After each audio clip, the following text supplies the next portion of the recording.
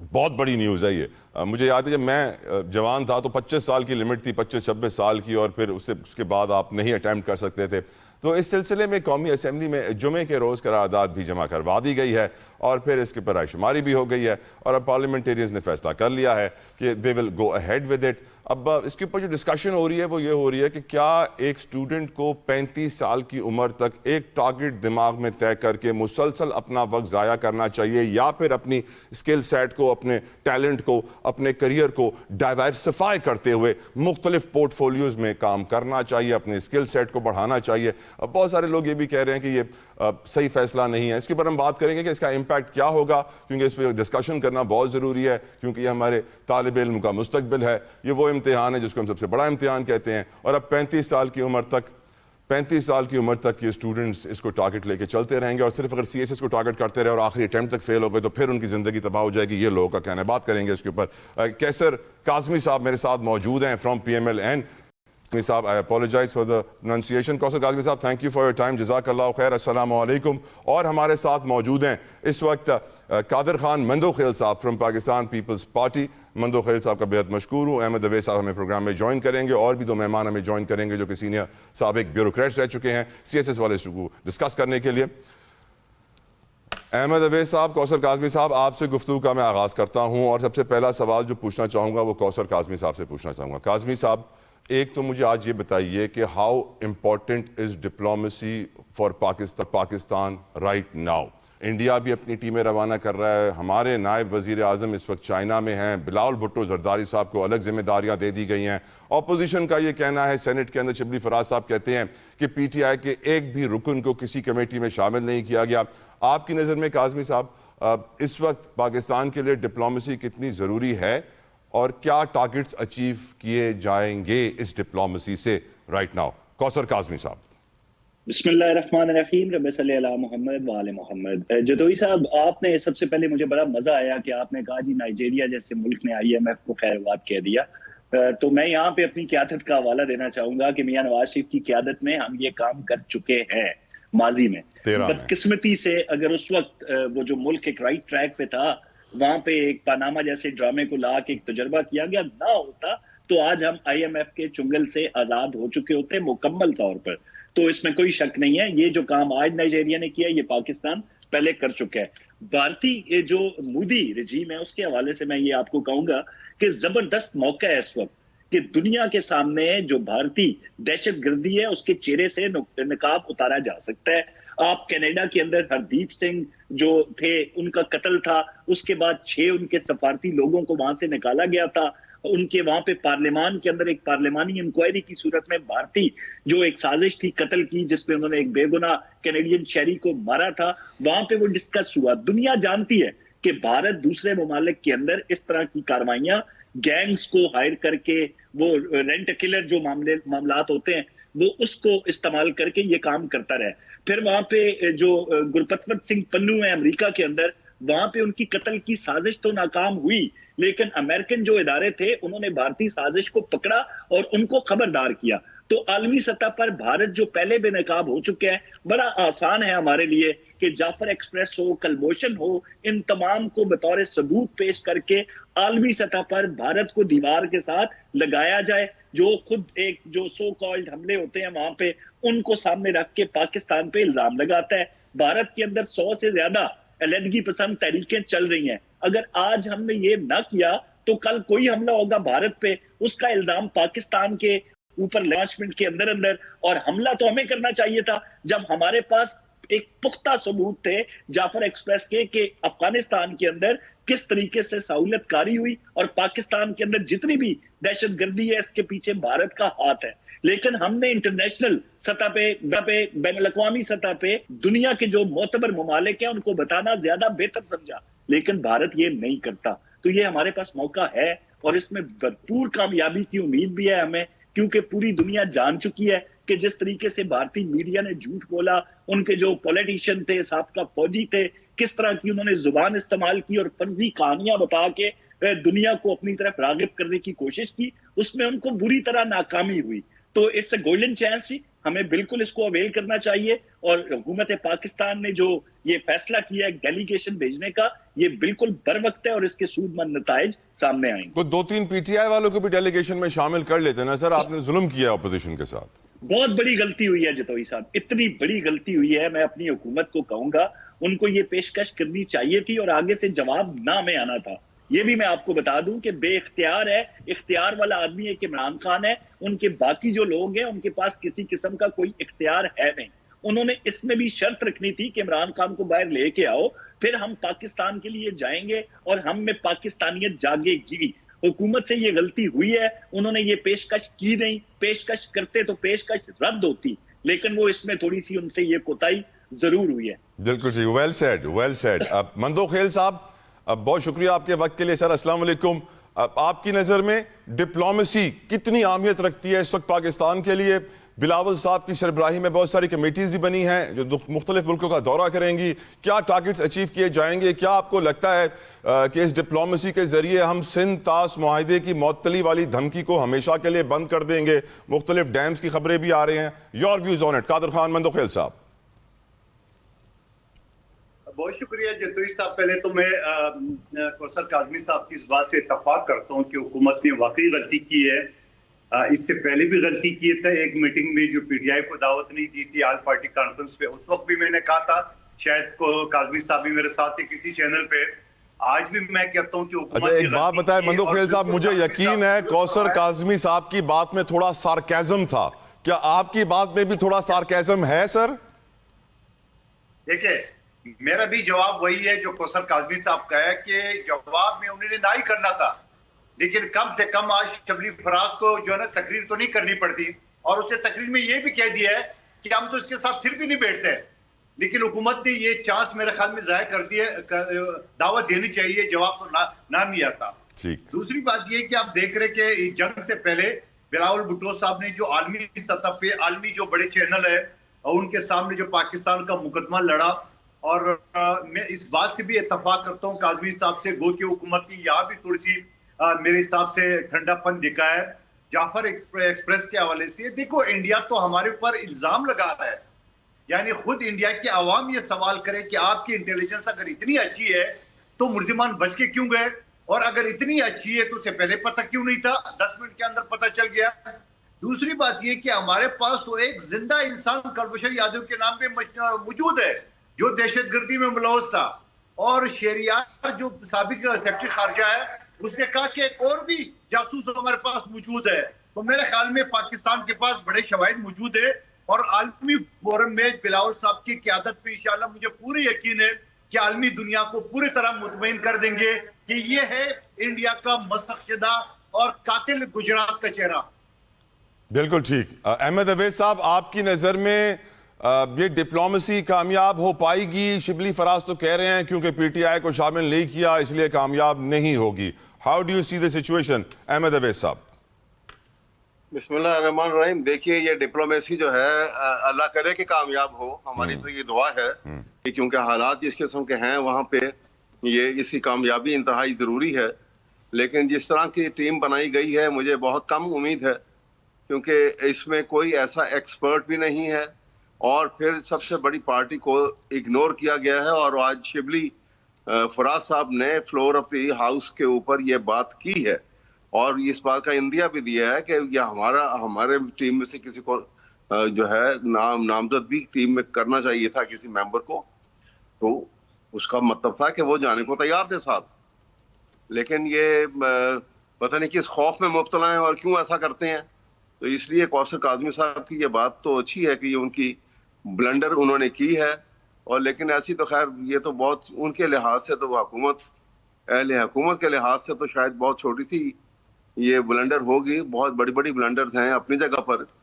اور دوسری بات یہ ہے کہ ابھی کاظمی صاحب نے ایک بات کی جو آئی ایم ایف کے حوالے سے بات کی تھی, اس کا جواب میں دے دوں کہ مجھے آج تک تو وہ کوئی سال یاد نہیں ہے کہ جب یہ کہا جائے کہ جی یہ آئی ایم ایف سے پاکستان کو پاک کر دیا گیا تھا. پھر نواز شریف صاحب نے تو میرے خیال میں پاکستان میں جتنی دولت انہوں نے کمائی ہے پاکستان کی ہسٹری میں کسی کوئی مثال نہیں ملتی.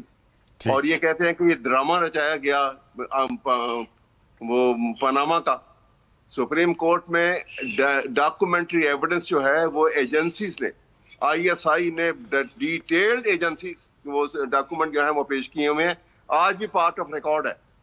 آج بھی وہ بلڈنگ جس کے اندر نواز شریف صاحب جو ہے جو لنڈن میں جا کے رہائش پذیر ہوتے ہیں, وہ بلڈنگ اس کا وہ بات کی گواہ ہے کہ اب سر اپنے لیڈر پہ آ جائیں, سر اپنے لیڈر پہ آ جائیں. عمران خان کے حوالے سے بہت ساری باتیں چل رہی ہیں, خبریں کچھ ہوتی ہیں, گوہر صاحب جو ہے وہ تردید کر دیتے ہیں نہیں ایسا کچھ نہیں ہو رہا ہے. کیا بیک ڈور ڈپلومیسی پیچھے کچھ چل رہا ہے؟ کیونکہ بہت سارے طاقتور حلقے یہ کہتے ہیں کہ پاکستان کے پازیٹیو امیج کے لیے, بہتر آپٹکس کے لیے عمران خان کو رہا ہونا چاہیے تاکہ بھارت کو معلوم پڑے کہ پاکستان اپنے سیاسی معاملات اندرونی طور پہ حل کر رہا ہے اور کر کے دکھا رہا ہے. احمد صاحب کیا واقعی کوئی بیک ڈور ڈپلومیسی ہو رہی ہے عمران خان کی رہائی کے لیے؟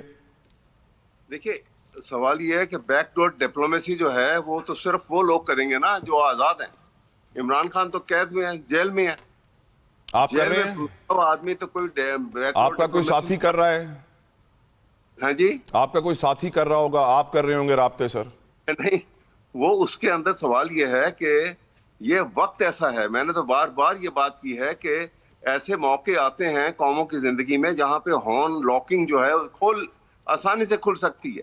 یہ وہ موقع آیا تھا کہ یہاں پر اگر آپ یہ وہ ہارن لاکنگ کھل جاتی تو ایک پاکستان مسلح افواج کا امیج اتنا بہت بڑھ کے بہت ہائی ہوا اور وہ دوبارہ سے وہ امیج جو ایک ہیروز کا ہونا چاہیے تھا وہ ریسٹور ہوا. بڑی اچھی بات ہوئی اور انڈیا کو بڑی منہ کی کھانی پڑی ہماری اس ایک مشاق اور تجربہ کار اور ویل ایکوپڈ فورسز کی وجہ سے.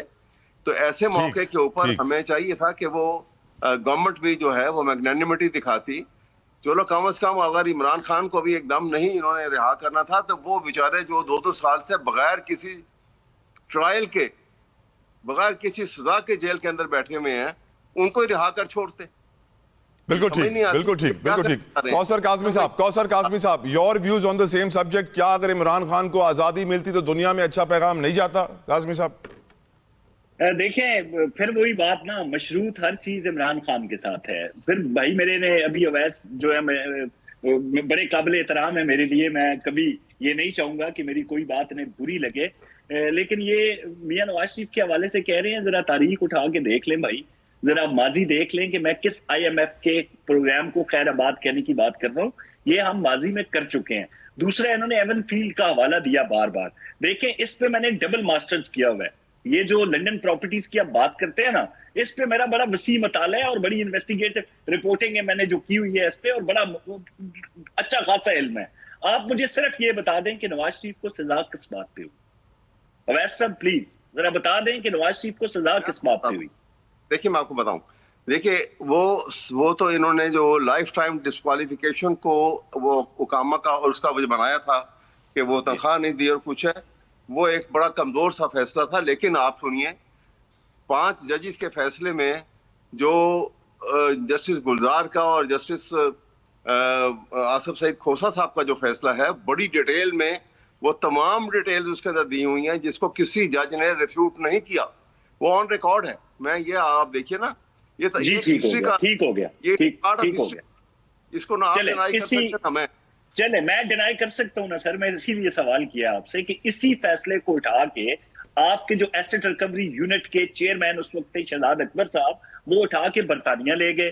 برطانیہ کے home office Royal court of justice کے اندر براڈ شیٹ کو ہائر کیا گیا. وہ کاوے موسوی, وہ سارے معاملات بھی آپ کے سامنے ہیں اور قوم بھی جانتی ہے. جب یہی معاملہ برطانوی کورٹس کے اندر جاتا ہے, وہاں پہ کلین چٹ ملتی ہے حسن نواز کو, کلین چٹ ملتی ہے شہباز شریف کو, کلین چٹ ملتی ہے شریف خاندان کے باقی افراد کو. یا تو پھر یہ کہہ دیں کہ وہاں کے ججز بک چکے تھے, یا وہاں پہ کسی اور کی انفلوئنس تھی, یا پاکستانی اداروں نے جا کے برطانوی کورٹس کو یرغمال بنا لیا تھا. اب جب معتبر ترین اداروں نے اس حوالے سے کلین چٹ دے دیا ہے تو میرے خیال میں ہمیں تھوڑا سا اپنے جو بیان تھے, جو باتیں تھی, اس پر معافی مانگ لینی چاہیے قوم سے. جی بالکل, میں آپ کی بات کاٹ رہا ہوں لیکن سنیے, بالکل آپ جو بات کر رہے ہیں نا, اس کو میں اس وقت بالکل کوئی کنٹروورسی نہیں بنانا چاہتے. میں تو بارہا کہتا ہوں, بار بار کہہ چکا ہوں کہ ہمیں آگے کو دیکھنا ہے, ماضی کو بھلانا ہے. یہ کیونکہ آپ نے بات کر دی تو میرے منہ سے بھی یہ بات نکلی, یہ بات چھوڑیے. ہمیں آگے کو دیکھنا ہے کہ اس وقت جو ہے پالیسی میکنگ کے لیے پاکستان کو کس طرح آگے لے کے چلنا ہے, اور کہاں کہاں. مندو خیل صاحب کو موقع دیں اس کے اوپر, ایک منٹ بچائے بریک میں. مندو خیل صاحب, کیا عمران خان کے لیے اب کچھ حالات نرم ہونے چاہیے, بہتری آنی چاہیے, specially for optics and Pakistan's positive image? Mandokhel صاحب. دیکھیں, میں تو پہلے ہی تجویز دے چکا ہوں کہ احمد عزیر صاحب کو پتہ ہے قانون پیرول کا قانون موجود ہے جہاں ماں باپ کی ڈیتھ کے اوپر ملزم کو رہائی دیتی ہے. میں سمجھ رہا ہوں سلامتی کمیٹی کا ایک میٹنگ بلا کے اور عمران خان صاحب کو 2-4 دن کے لیے پیرول پہ رہا کر کے اور وہاں صرف پاکستان کی بات کرنا چاہیے, اپنے مقدمات کی نہیں. تو میں یہ سمجھ رہا ہوں کہ ماضی میں بھی نواز شریف صاحب کو سزا بھی ہے, ہمارے ساتھ بھی اس طرح ہوا ہے. تو میں یہ سمجھ رہا ہوں کہ اگر عمران خان صاحب نے آج بھی ریئلائز کیا ہے, اور یقیناً کیا ہوگا کیونکہ ایز اے وکیل مجھے پتا ہے کلائنٹ جو ایک دن بھی جیل میں ہوتا ہے تو بڑا برا گزرتا ہے. جتوئی صاحب 5 اسٹار ہوٹل میں اگر خدا نخواستہ آپ کو میں بند رکھوں تو آپ 5 دن بھی نہیں گزار سکیں گے, جیل تو جیل ہے. تو میں یہ سمجھ رہا ہوں کہ اگر عمران خان آج بھی اس چیز کو ریئلائز کرے کہ واقعی اس طرح غلطیاں ہوئی ہے تو اس کو میں یہ سمجھ رہا ہوں کہ اس کے اوپر نظر ثانی حکومت کو کرنی چاہیے.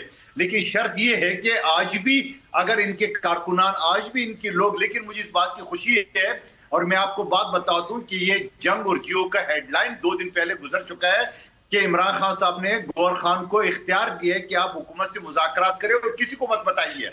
اور آج عرفان صدیقی صاحب نے ان کو ڈینائی کر کے اس کو تصدیق کر دی ہے کہ واقعی مذاکرات چلے, ورنہ حکومت کیوں منع کرتی ہے. تو میں یہ سمجھ رہا ہوں اچھی بات ہے, مذاکرات کرنے چاہیے, سیاسی لوگوں کے بیچ میں مذاکرات ہونے چاہیے. اگر کوئی گلے شکوے پر کھل کے مذاکرات نا مندو خیل صاحب, کھل کے یا چھپ کے؟ کھل کے مذاکرات ہونے چاہیے, چھپ کے؟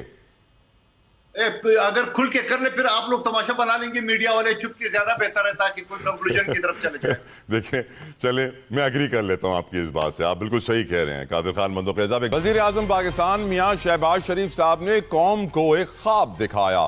IMF نے کہا خواب ضرور دیکھو لیکن یاد رکھو ہر خواب سچا نہیں ہوتا ہے.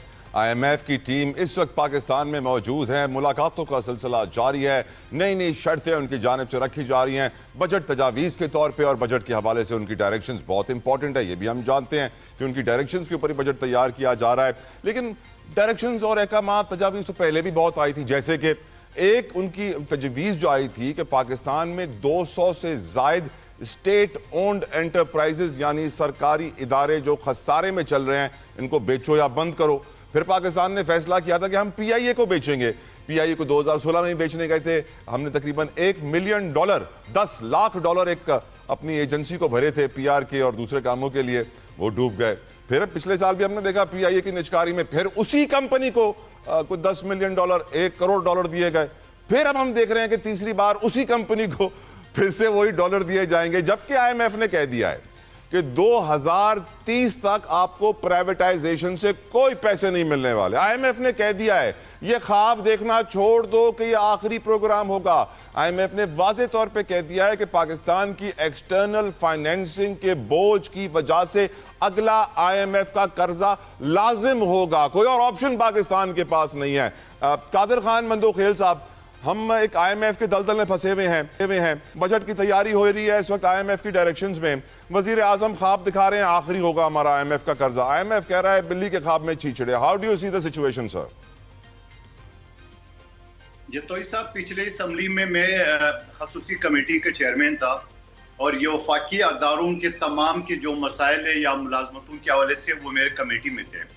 میں آپ کو چیلنج کے ساتھ کہتا ہوں کہ پاکستان کا ایک بھی ایسا ادارہ نہیں ہے, ڈپارٹمنٹ نہیں ہے جو اپنی پاؤں پہ کھڑا ہے, سب کے سب خسارے میں چل رہے ہیں. تو آپ کیسے IMF سے جان چھوڑائیں گے؟ ایک ادارہ تو بتاؤ. یعنی 600 لوگوں کو بھرتی کر دیے 6 مہینے کے لیے, پھر اس کے بعد اس کو نکال دیے, پھر 2 سال بعد پھر اسی ڈپارٹمنٹ نے 600,000 بھرتی کر دیے, پھر 6 مہینے نکال دیے. آپ دیکھ رہے research council, agriculture research council میں پچھلے 40 سال سے کچے ملازمین چل رہے ہیں. اسلام آباد جو ہمارا کیپٹل ہے پاکستان کا, وہاں پہ 17 گریڈ کے لیڈیز ٹیچر جو نا وہ ڈیلی ویجز پہ کام کر رہے ہیں. آپ کا تو پورا ملک ڈیلی ویجز پہ چل رہا ہے, IMF سے کہاں سے جان چھوڑائیں گے آپ؟ احمد اویس صاحب, آپ کی نظر میں IMF کا دلدل کبھی پاکستان جان چھڑا پائے گا؟ نائجیریا کی طرح ہم ہو پائیں گے؟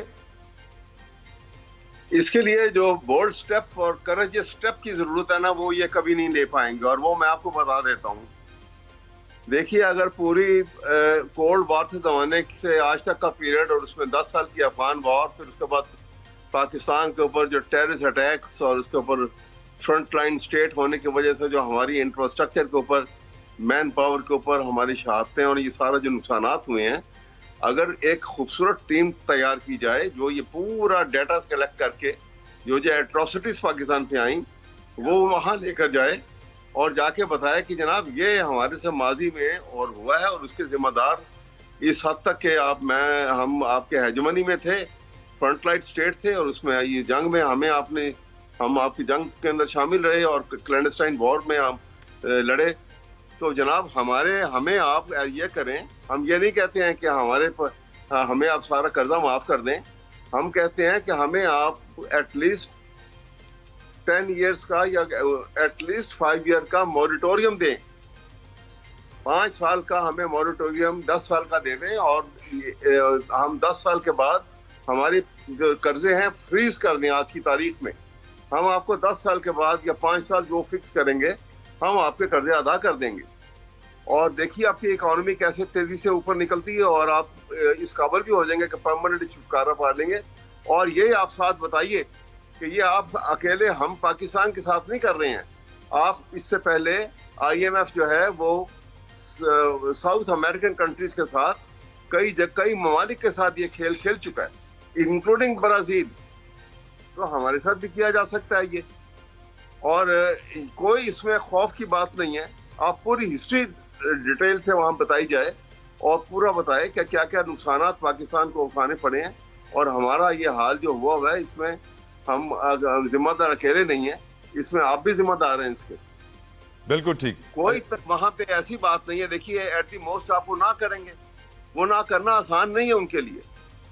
ان کو معلوم ہے کہ پاکستان نیوکلیئر پاور ہے. وقت کم ہے، میں ایک اور ٹاپک کے اوپر آپ سے گفتگو کرنا چاہتا ہوں. مندوق خیل صاحب، یہ جو CSS کے اندر نئے فیصلے آ رہے ہیں کہ 35 سال کی عمر تک وہ اٹیمپٹ دے سکتے ہیں، 5 اٹیمپٹ دے سکتے ہیں، آپ کی اس کے اوپر کیا رائے ہے؟ کیا ہم اس صحیح ڈائریکشن میں جا رہے ہیں؟ کیونکہ آپ ہمیشہ سے کہتے تھے نا کہ ہمارے ملک میں تو ججز بھی میرٹ پہ بھرتی نہیں ہوتے ہیں. خیر یہ بڑی امپورٹنٹ امتحان ہوتے ہیں، CSS کے ساری بیوروکریسی اس سے بنتی ہے. آپ اس نئے فیصلے کے اوپر کیا کہیں گے مندوق خیل صاحب؟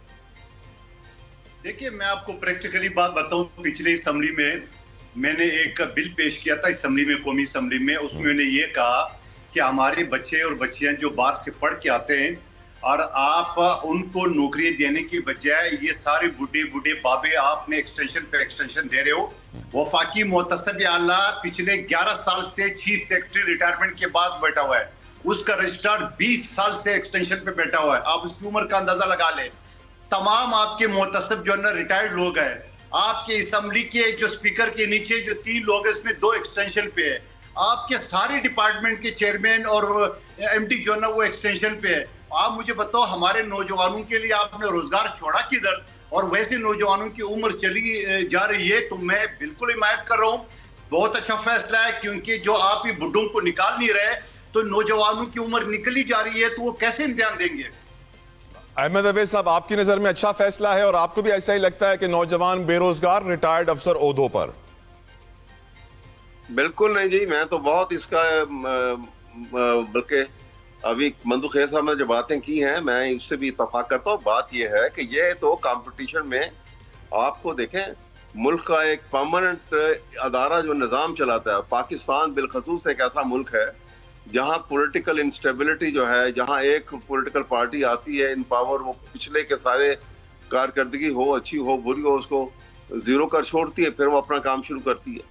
تو ایسے میں ایک پرماننٹ ادارہ جو ہے جو اس نظام کو چلاتا رہتا ہے، کنسسٹنسی کریٹ کرتا ہے، اس میں تو آپ کو اعلیٰ ترین مہارت اور ذہانت کے لوگ چاہیے.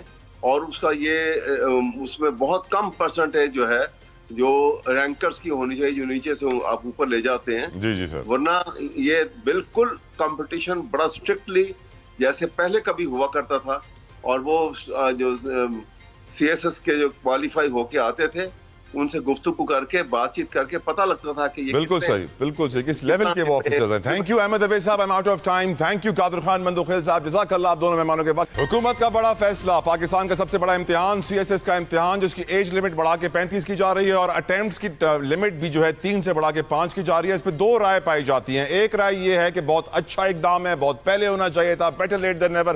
دوسری رائے یہ پائی جا رہی ہے کہ 35 سال کی عمر تک اگر وہ شخص 5 اٹیمپٹ میں بھی فیل ہو گیا تو پھر تو اس کی زندگی برباد ہو گئی, اس لیے یہ وہ ڈائیورسیفائی نہیں کر رہا اپنے کیریئر کو, اس لیے صحیح امپیکٹ نہیں آئے گا اس فیصلے کا. گفتگو کریں گے. میرے ساتھ 2 بہت معزز مہمان موجود ہیں اس وقت. عاشق حسین کھسرو صاحب CSP آفیسر ہیں, ایڈیشنل سیکرٹری ایجوکیشن ڈپارٹمنٹ. عاشق صاحب بہت بہت شکریہ آپ کے وقت کے لیے. چودھری اکمل صاحب میرے ساتھ موجود ہیں جو کہ پریزیڈنٹ ہے کراچی چیپٹر کے institute of cost management accountants of Pakistan. دونوں مہمانوں کا بہت مشکور ہوں. عاشق حسین کھسرو صاحب, آپ کی نظر میں اس فیصلے کا امپیکٹ پازیٹیو آئے گا زیادہ یا نیگیٹو؟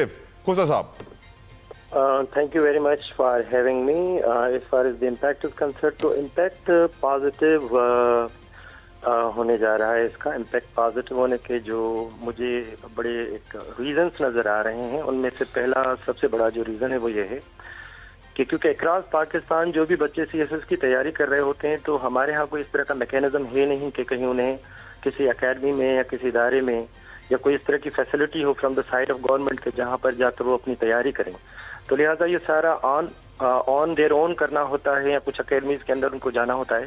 تو اس حوالے سے جب وہ تیاری کر رہے ہوتے ہیں تو ان کا 1 یا 2 اٹیمپٹ جو ہے تقریباً ٹرائی اٹیمپٹ جس کو ہم کہتے ہیں کہ جی پہلا اٹیمپٹ دے کر دیکھتے ہیں, پھر دوسرا اٹیمپٹ دیکھ کر دیتے ہیں. تو اسی طرح سے جب 1-2 سال ان کے ٹرائی اٹیمپٹ میں چلے جاتے ہیں تو جو ان کا سیریس اٹیمپٹ ہوتا ہے وہ ہارڈلی کوئی لاسٹ اٹیمپٹ بن جاتا ہے یا کبھی کبھی دوسرا اٹیمپٹ بن جاتا ہے. تو from this point of view I would say کہ this is going to help them کہ کم سے کم ایک تو وہ ٹرائی اٹیمپٹ کا جو کانسیپٹ ہے وہ اس سے تھوڑا ریڈیوس ہوگا, وہ پریپیئر ہو کے اپنے اٹیمپٹ دیتے ہوئے جائیں گے. اینڈ 5 از رادر, اگر میں ایڈ کر دوں تھوڑا تو مجھے بھی قدراً زیادہ لگ رہا ہے کہ اٹ شوڈ بی اراؤنڈ 4, کیونکہ جو ہمارے پڑوسی ملک ہے وہاں پر بھی یہی ریشو رکھا ہوا ہے کہ وہاں پر بھی 4 اٹیمپٹ جو ہیں ہوا کرتے ہیں. اور باقی جو اس میں 2-3 اور ایڈ بھی کرنا چاہوں گا ریزنز. تو ایک یہ ہے کہ جب ایج جو ہے ہو جائے گی تقریباً 35 کے قریب یا اٹیمپٹ جب 5 ہو جائیں گے تو ایک دوسرا جو امپیکٹ اچھا پڑنا ہے وہ یہ پڑھنا ہے کہ بچے پہلے اپنی تعلیم کو کنسنٹریٹ کریں گے. ادروائز کیا ہوتا ہے کہ فرسٹ ایئر انٹر کے بعد وہ اپنی پڑھائی کو زیادہ سے کمپرومائز کرتے ہیں, they switch to CSS preparation اور نکل جاتے ہیں. تو اس طرح سے جب ایج بڑھ جائے گی تو they will first complete their education, MS کر لیا, MPhil کر لیا, تو اچھی تعلیم کر کے جب بچے آئیں گے تو میرے خیال سے وہ تھوڑا اچھا ایڈ آن کریں گے. تو یہ 2 ریزن ابھی مجھے لگ رہے ہیں جو well said. Stay with us Ashiq صاحب. چودھری اکمل صاحب, آپ کی نظر میں امپیکٹ پازیٹیو یا نیگیٹو اور کیوں سر؟ دیکھیں آپ کی جو دونوں باتیں ہیں کہ ایج لمٹ بڑھانے کے جو ہے وہ پازیٹیو امپیکٹس بھی ہیں, نیگیٹو امپیکٹس بھی ہیں, اور دونوں باتوں میں جو ہے نا وہ دونوں دلائل میں وزن ہے کہ ایک بندہ جب مسلسل اپنا ٹائم ضائع کرے گا 5 اٹیمپٹ کے بعد بھی اگر وہ نہ پاس ہوا وہ پایا تو وہ کیا کرے گا. تو اس میں ایک وزن ہے کہ بہرحال اس کو مطلب وہ رول آؤٹ نہیں کیا جا سکتا. ایٹ دی سیم ٹائم جو ہے وہ اس کے فائدے بھی ہیں اور نقصان بھی ہے. لیکن میں اس سے زیادہ ایمپسس اس بات پہ کروں گا کہ جو ہمارا ٹوٹل سلیبس سسٹم ہے نا CSS کا, اس کو تھوڑا سا براڈ سینیریو میں دیکھنا چاہیے. اس میں بڑی کمیاں ہیں, مطلب اس میں پریکٹیکل ایکسپوجر جو ہے نا وہ اس کو کاؤنٹ نہیں کیا جاتا. مطلب اب جیسے ہم کاسٹ اینڈ مینجمنٹ اکاؤنٹنٹس ہیں یا MBBS ڈاکٹرز ہیں یا انجینئرز ہیں تو ان کو باقاعدہ پروفیشنل اس کی ایجوکیشن دی جاتی ہے, اس کے بعد آن ہینڈ ایکسپیرینس جو ہے نا وہ مانگا جاتا ہے, اس کے بعد سرٹیفیکیشن دی جاتی ہے. جبکہ CSS میں FBR میں ہم جاتے ہیں تو ہمیں اکثر ڈاکٹرز دیکھنے کو مل جاتے ہیں جن کا اکاؤنٹنسی سے یا ٹیکسیشن سے دور کا بھی کبھی واسطہ نہیں رہا ہوتا. تو اس حوالے سے پھر ان کو بھی پرابلم آ رہی ہوتی ہے اور یہاں پہ ہم لوگوں کو بھی پرابلم آ رہی ہوتی ہے. تو ایک تو یہ جو اسپیشلائزیشن ہے اور اس میں پھر اس کا جو ٹیکنیکل آسپیکٹ کو دیکھنا ہے کہ ٹیکنیکل ایجوکیشن بھی ساتھ ساتھ اس کے اوپر بھی ایمفسس کیا جائے, تو اس کے اوپر میرے خیال میں زیادہ فوکس کرنے کی ضرورت ہے. اور پرائم منسٹر نے اس حوالے سے احسن اقبال صاحب کی سربراہی میں ایک کمیٹی بھی بنائی ہے جو CSS کے پورے سسٹم کو جو ہے وہ دیکھے گی اور سبجیکٹ اسپیشلائزیشن کی طرف جایا جائے گا. تو یہ ایک بہت اچھا فیصلہ ہے. البتہ یہ جو آپ عمر کی بات کر رہے ہیں کہ جی عمر 5 سال بڑھا دیا, تو that has not much impact. It has both type of, مطلب اس کا ایڈوانٹیج بھی ہے ڈس ایڈوانٹیج بھی ہے. دوسری طرف اگر 60 سال پہ اس نے ریٹائر ہونا ہے تو اس کو 65 سال کر دیں گے, چلیں جی وہاں پہ وہ کمپنسیٹ ہو جائے گا. اسی طرح نمبر آف پیپر جو ہیں